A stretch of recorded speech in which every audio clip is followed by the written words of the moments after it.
Hey everyone, Silver Contrail here. Time for another article aftermath. I've been rather inconsistent with these lately, and it's just been kind of a pain to get them out there while I'm doing all my other stuff for my channel. But yeah, I definitely want to make a video today, the first one of 2014, and we're talking about last week's article, which was on Scapegoat. I'll talk about that for a bit, and then I want to cover another topic that we'll get to, and I think that'll be pretty fun. Okay, so first of all, Scapegoat. This is a card that it's been at 3 for a while, actually, since September. And it was at 1 for a very, very, very, very long time, since 2006. And finally we get it back at 3, and everybody starts playing it again. So you'd think, but not a whole lot of people are playing it, and that's kind of surprising to me because it's a really good card. On its own, it's, and I'm going to use air quotes here, although you can't see me using them, technically a +3, but I mean realistically nobody's playing it because it's a +3, which is something I do always throw out there when we talk about card economy. Well, hey, Scapegoat's a +3, and that kind of throws people for a loop when they're discussing card advantage and card economy and why you run cards if they provide pluses or minus, or why you don't run cards if they provide minuses. Anyways, Scapegoat does some really cool things, and it does change your matchups in a lot of cases. A lot of decks do have to spend a little bit longer dealing with Scapegoat, or you can use Scapegoat to run some cards that do help out your matchup. So it's actually a really cool side deck card where you can bring it in and you can block attacks or use it to fuel cards that are going to help you in a certain matchup that you're in. And certainly, one of those matchups being, I would say, Fire Fist. It's a really good card if you don't have maybe another way to stop their summons, or if you don't have another way to stop their attacks or stop their summons. Scapegoat, maybe even combined with something like Horn of Heaven, could be something to look into, and I think that's perhaps an interesting strategy, and one that really hasn't been explored that much. Nobody's really running Horn of Heaven. And I've run it before in Evils, but it's not really that exciting in Evils, even because Evils aren't really that great of a deck. Even if you start off first turn with like set Evil Tile Najasho, and then you set the Horn of Heaven, which is one of the best openings you can have, it's still not that strong given what else is being run this format. But there's a lot of decks that do rely on their normal summon, and I think Horn of Heaven could see play if people do go that direction and try to run it. You can look at something like spellbooks, which do have that normal summon that they need to make, and then go on from there. So, and you look at, yes, Fire Fists do have their double summon, basically fire formation, but they do rely a little bit on their normal summon. In fact, a lot of decks rely on their normal summon. Dragons aren't really around anymore, and not everyone is special summoning a bunch from the hand. The only one that comes to mind immediately is Mermail, and I don't know how that's going to turn out this format. It's a really weird deck, and I don't know how that's going to turn out. We'll see. But yeah, I talked about, what did I talk about? Oh, the ability to run stuff like Destiny Hero Plasma. This was something from the Teledet era. It's something people did. You had the Destiny Hero engine, so you had the one Scapegoat. Why not put a Plasma in? Generally, you've got the discard outlets for it if you don't want to use it. So, going forward into a format where we have the Destiny Hero engine is back minus Stratos and triple lure, but we have 3 Scapegoat. Could Plasma see play again? Maybe. It's a really, really good card. Like, it stops a lot of decks that just cannot get past it, especially if you eat up you suck up a big monster with it. Play it and then just nom on a big Xyz monster, and then let it sit there, and they can't attack over it. Their effects are negated. As long as they don't Dark Hole you, it's generally going to sit there, or you attack into a Mirror Force or something. It's generally going to sit there and be pretty robust, and that's pretty cool. And even if they do find a way around it, they're going to have to probably expend a lot of cards. And anyways, you already killed one of their monsters by using Plasma's effect, so it works out in the end. I also suggested the Atmosphere, which is another card that I've been playing around with. And it's sort of like a Relinquish that you can play in a lot more decks. It could could become relevant in the future. We'll see. I think it's a fun card. It eats Draco Sack. Did have some people talk about Bujin. I'm certainly not an expert on the matchup. So I suggested it versus Bujin, and some people kind of said, well, it's not really that great. Yeah, that might be the case. That's a tough matchup because it's such a weird deck that it doesn't always play conventionally how you might expect. It's like summon Yamato and then protect it with like a bunch of things, and so you'd expect, hey, if I just throw a bunch of scapegoats on the board. But then they have stuff like Kaiser Coliseum, which is going to keep you from doing that. So, it's hit or miss, I guess, in that matchup. Sometimes it could probably be amazing, where I imagine that they wouldn't be able to play another monster and kind of get screwed out of that. But otherwise, at worst, I think at worst, considering what they said, it baits them into summoning another Bujin monster, which is exactly what I was talking about. If they're baited into summoning another Bujin monster, then flip torrential, and now what? But that's certainly an option, but maybe not the best one. I mean, we already have so much to side against that matchup that I don't really think you need Scapegoat. So I guess that's what I'm trying to get at here. I mean, if you're not already siding Light Imprisoning Mirror, it's because you're running a light deck or trapless deck. So the next thing I wanted to get at, what did I want to get at? What was it? Someone suggested I should play Dragonity. Of course, it's Lucas. Good job, Lucas. 5 likes. You guys. I think that's all I wanted to talk about. Scapegoat's a cool card. I don't need to talk about it for about 6 years. Okay, so next subject. This is a more fun subject. Top 10 cards of the year. And I'm going to come up with this list off the top of my head because I didn't write it down. My top 10 cards of 2013. I would say, going back with 2014, back before March, it's like Wind Up and Mermail and Dino Rabbit format. It's like, or shoot, were Wind Up still a thing? They were kind of still a thing. People were struggling with them. And Fire Fists were just about to come out. We still had a couple of other weird decks that were floating around. Gear was kind of floating around at the time. Not an extremely good deck, but still a deck that was playable. People were trying all sorts of things, trying not to lose to Mermail, which was really, really good. And Cosmo Blazer comes out, and then Mermails get even better. Fire Fists come out, they're not as good. And it was basically a Mermail format from there on out, at least until Tachyon, and then we saw Dragons basically take over the format for the remainder of the year, which was great and a fun experience, and they're finally dead. But, to look at and say what was the most influential card of the year, I would say it was the 4 Dragon Rulers. They were the most influential cards. I think they had the biggest impact on the game since Duelist Revolution, which was, you had Effect Veiler, Solemn Warning, and Pot of Duality all come out in the same set, as well as Scrap Dragon. I guess I would include that, which pretty much changed the game. People talk about how Invasion of Chaos changed the game. I would say Duelist Revolution changed the game as well. And then further, Lord of Tachyon Galaxy changed the game by introducing the Dragon Rulers, by introducing Draco Sack, making rank 7s really, really good. More so than just with Big Eye. And then going further, I would say it changed the game by introducing, at least temporarily, it changed the game by introducing Spellbook of Judgment. Because if you look at Tachyon, by no more than 3 months after its release, it came out in May, so after June, July, August, so, 3.5 months. 5 cards had been banned in that set.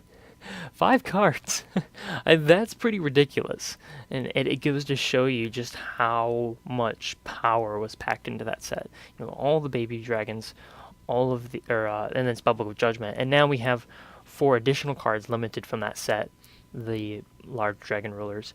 So I would say that, the Dragon Rulers are probably the most uh, influential cards in the game. Particularly Blaster, I would say, was probably the most influential. With I would say Blaster, it would go Blaster Tempest Tidal, no, Blaster Tempest Redox Tidal. I don't know, that's kind of hard to tie Redox and Tidal. Oh well. So we could say the Dragons are being the top dogs. And then the second card that really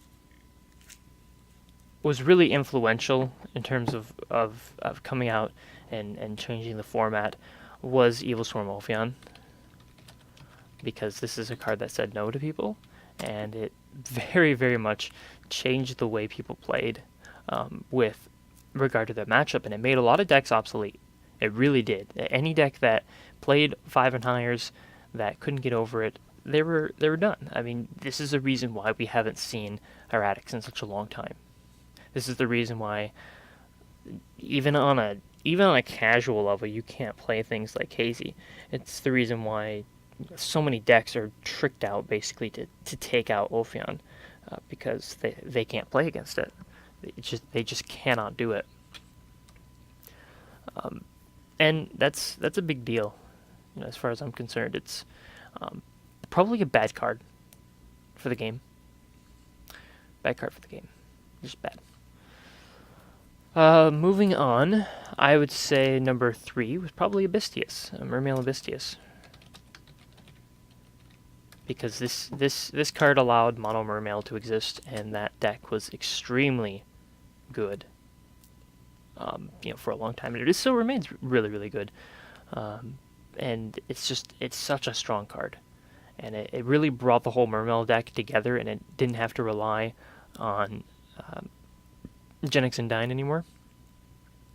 Which it's a good thing that card didn't get hit in place of actual Mermail things, because this guy was right around the corner, and everyone was begging for Mermail back in back in March, was begging for Undine to get hit, and then people stopped running it entirely, and it would have been just so funny if it had got hit, and then it would have it would have been irrelevant. It would have been completely irrelevant. But yeah, I would say that was probably one of the bigger and more influential cards of the format. Number 4 coming in, I would say Fire Formation Tenki, being another big one. Especially, I think it's really going to be big next format, but Fire Formation Tenki was huge. It's probably one of the best generic cards to come out this somewhat generic card to come out this format. A Rhoda for Beasts that stays on the field and provides a passive bonus. That's huge. That's such a, such a big boost to so many different decks, so many different strategies that can run this. We had everything from Kawaki Meru to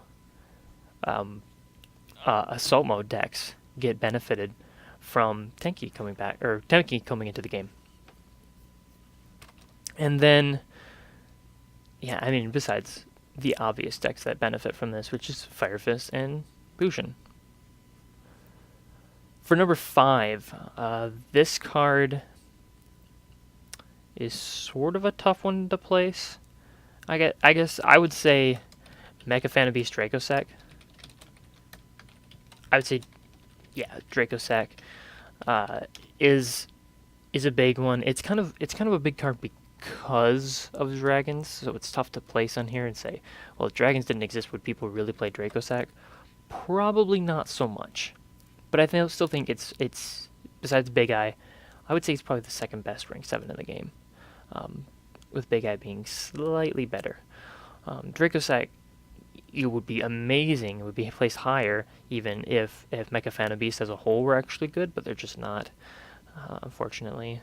And maybe if Harpies were slightly better, but they're not quite there to make Dracossack broken. And they're gonna make Big Eye a lot, and they're gonna make Master Blades a lot. Not Dracossack as much unless they're under Gozen. So I still think it's an amazing card. It's tough to place because it's good because of other things. Moving on from there, and most of the cards here I'm picking are kind of the first half of the year. I don't think I've picked anything from the second half of the year, which is kind of a bother. We had a lot of good side deck cards come out. Where would I place those? We had a lot of interesting cards come out. Mistake didn't really see play as much as I thought it would, which was slightly disappointing, slightly not. Another card early on in the year that got played, though, was Breakthrough Skill. This is an interesting one because it came out, not a lot of people played it, and then all of a sudden people started playing it again, and it shot up in price, it got reprinted, and then nobody played it. So it was really odd. So I don't really know what to make of that. And I think I'm going to ignore Sixth Sense on this list because I think that card should have never been printed. So we're just going to pretend that it actually did not exist. So Breakthrough Skill was a good card. I'm sure it'll come back. I'm sure it will come back. Not yet. Right now, Phoenix Chain is the way to go. But eventually that will pass. And when it does, it could suddenly see a very big spike in play. Anyways, at number 7, Spellbook of Judgment.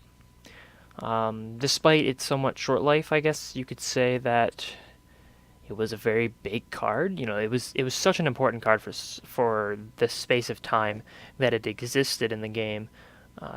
I don't know why Konami prints cards like that that add X number of cards based on X number of actions, especially when they're easily fulfilled by a deck like Spellbooks. I guess it's a money thing, but yeah. Spellbook of Judgment, really important, short life. Gets placed at 7 because it wasn't around for long, like 3.5 months. Next up, Gear Gear. This card is more recently important, but I think it's definitely one of the strongest cards to come out this year in terms of its just raw power. It's such a crazy card that, you know, special summon 2 monsters from your deck.